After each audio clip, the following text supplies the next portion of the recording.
Hi, I'm Patrick. Hi, I'm Brenda. Let's step into an interview in progress. In this interview, questions will focus on cloud cybersecurity topics relating to identifying and detecting threats. We hope this will give you some tips for your next interview.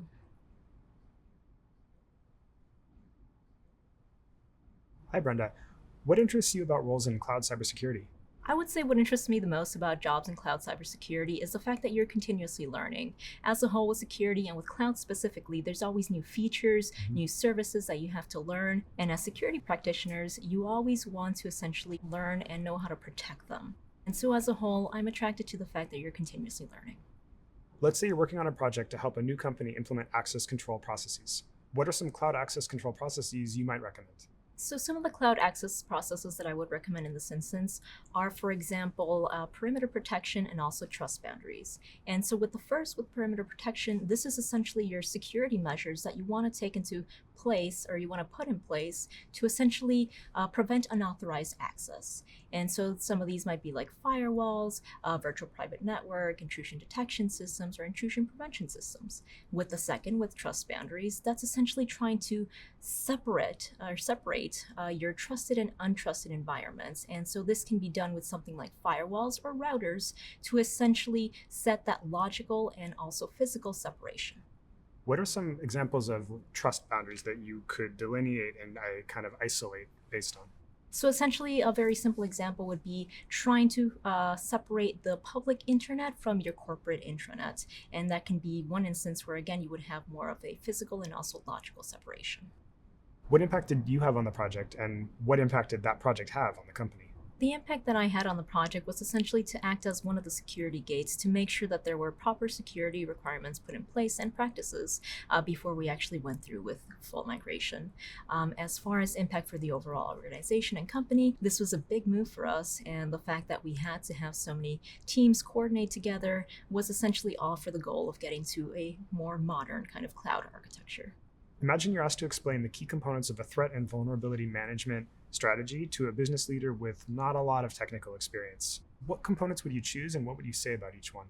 So there are 4 components that I would highlight to explain a effective threat vulnerability management strategy. The first being prevention, the second being detection, the third being response, and the fourth being recovery. So with the first component, this is the part where you essentially want to prevent any kind of unauthorized access to begin with. You want to prevent that cyber attack. And so here you want to make use of endpoint protection, software, virtual private networks, etc. Then we move on to the second component, where this is all about detection.